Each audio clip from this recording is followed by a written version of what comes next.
Right now we are going to meet Springfield City Manager Kevin Catlin. Kevin, good morning. It's nice to have you Good here. morning. Thank you. Nice to meet you. Welcome to our community, I guess I could say. I mean, it's been a little while, basically a summer, right? You've been on the job? Just about, yes.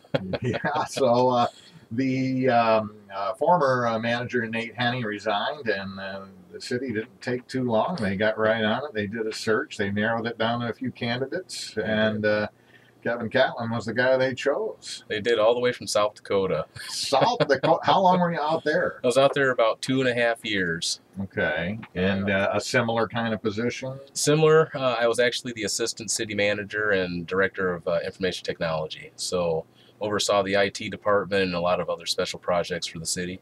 How big a city was Brookings, South Dakota? Brookings, yes. They're actually, believe it or not, they're the 4th largest city in South Dakota. Like 41 people? Yeah, 41.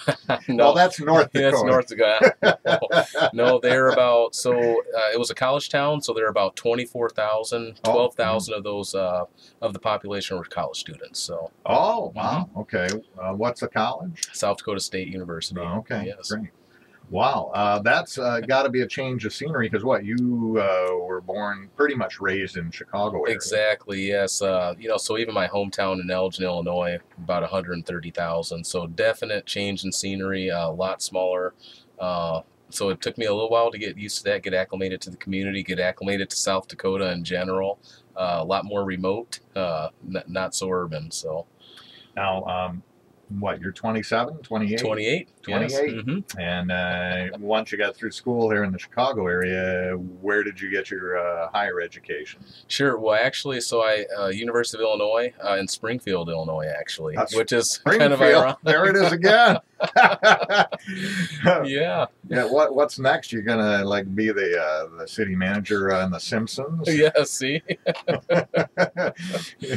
Jedediah Springfield, and wow. Well, there's a lot of Springfields. Let's face it. But so from Springfield, University of Illinois, then was your first city job in South Dakota? No, actually, it was in Tulsa, Oklahoma. Oh. So I actually moved there. I was in a fellowship through the ICMA, which is the International City County Management Association.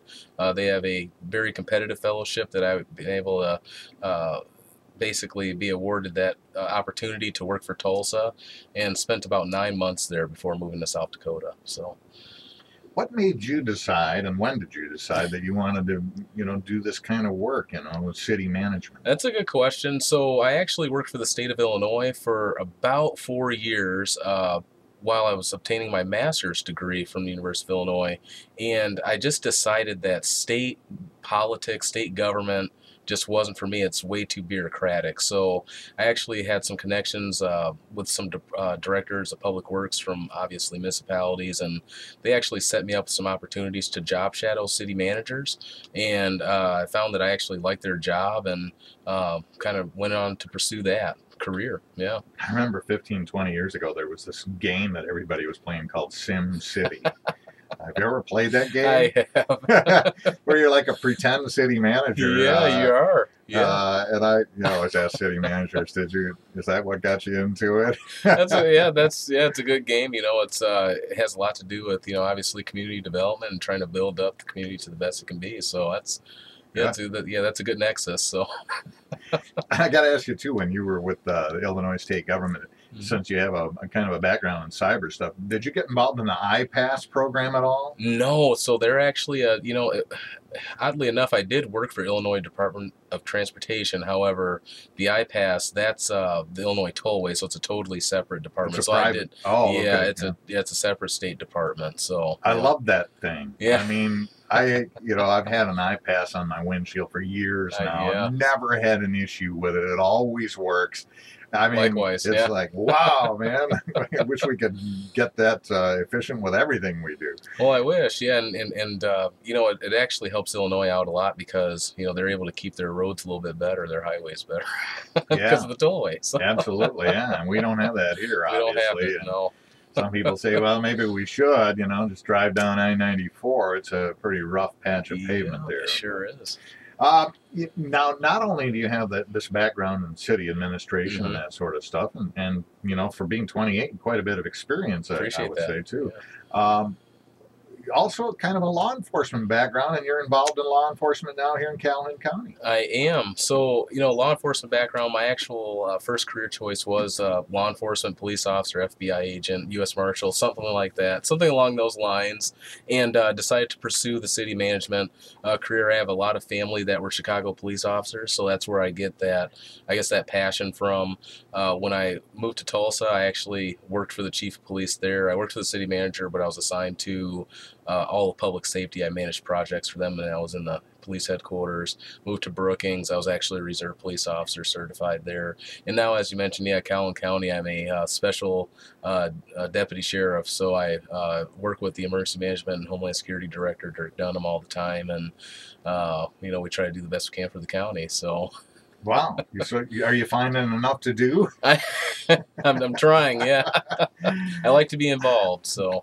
That this whole cybercrime area, I mean, we need people who, have been born and raised with this Yep. stuff, and you didn't have to learn to deal with it like I did. Yep. People more in your generation who, can pick it up quickly and maybe get a step ahead of these criminals. I mean, Yeah. it's scary. These days, you could lose everything, and terrible things are happening all the time. They are, yes, and right now I actually serve on a national council for Homeland Security. So I go to D.C. about 4 times a year. We meet with the upper echelon of the U.S. Department of Homeland Security officials, and we talk about those things: critical infrastructure and cybersecurity resiliency across the entire United States, from municipalities all the way up to state governments and the feds. So it's something that will never go away. And technology is our friend, whether we like it or not at this point, and we just can't do without it. So, how's the city of Springfield as far as their computer networks and all of that stuff? We're actually pretty good.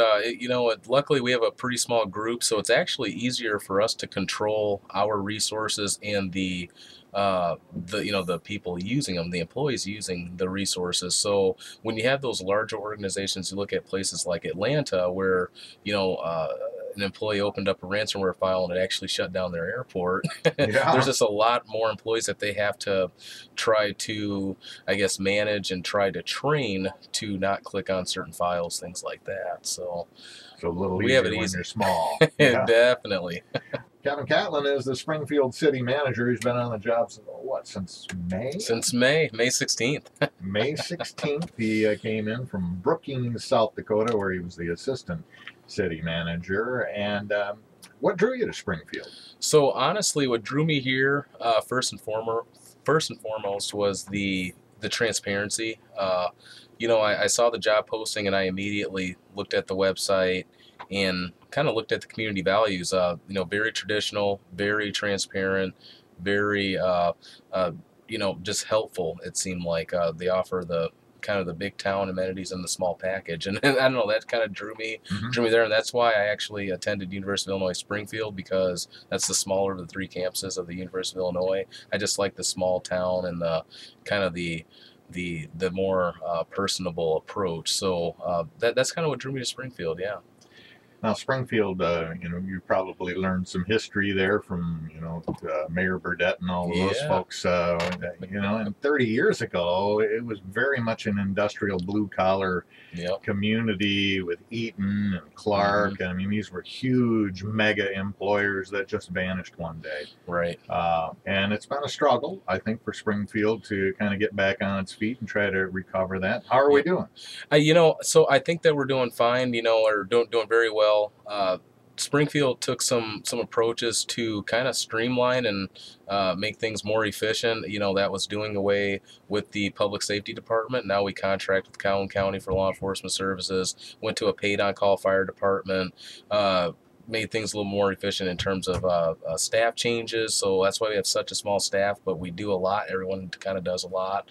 And, with regard to kind of business in the community, we kind of not the the industrial type anymore, but we have a lot of kind of mom and pop businesses, a lot of car shop businesses, auto shop businesses, just a lot of businesses in general that have helped sustain the community in terms of property tax base. So yeah, I was dropping somebody off over at Rusty's Auto last week, and so I was heading down Helmer there from the airport, and it struck me, wow, this is a pretty bustling little area right here.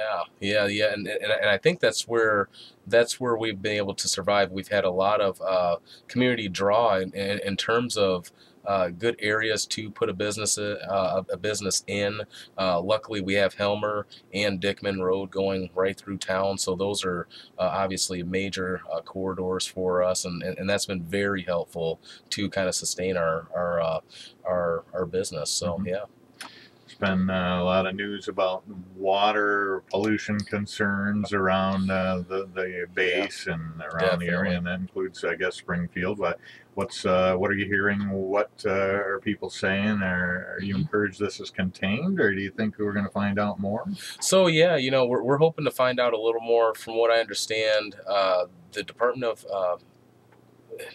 of Environmental Quality, the State Department, they are monitoring that situation, monitoring our water, testing the water. A lot of what Springfield, our residents will experience are those that are on private wells. Those are going to be the residents that are the most affected. The residents that are on city water are pretty much not affected at this point, from what we understand. Springfield obtains, or we purchase our water from Battle Creek, and testing is going on. And that testing is going on in the Verona plant. They have a lot of, obviously, good technology in there. They do a lot of filtration. We don't suspect it's in there, but I guess we'll have to wait for those reports to come back. Sure. But it's really affecting those that are on the private wells.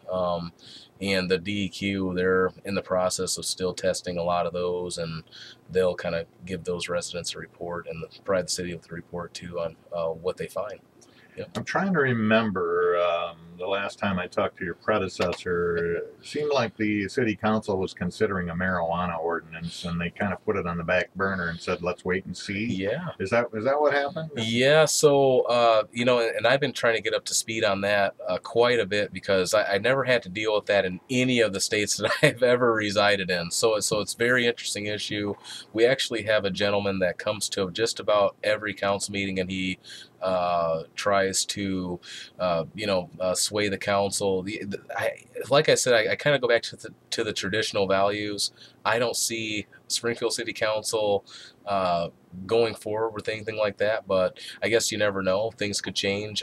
It's really dependent on what the state legislature does and what happens this November. Sure. With the recreational ballot. So it's kind of contingent on a lot of things, and we'll kind of see how the city will move forward after that. So, but it is on the back burner for now. Yeah, that's certainly been the Springfield City Council's take on it. Let's wait and see. Yep. And no need to jump right into it. But other people will say, well, there's economic opportunity there. Are there economic opportunities elsewhere that are presenting themselves? How are we looking on that? Yeah, the city, we have some good developable land that we own currently, and right now we're actually going through our master planning process to obviously identify areas of town where we want to see a lot more residential developments or a lot more business developments, industrial developments. So we're in the master planning process right now to identify those areas so that we can kind of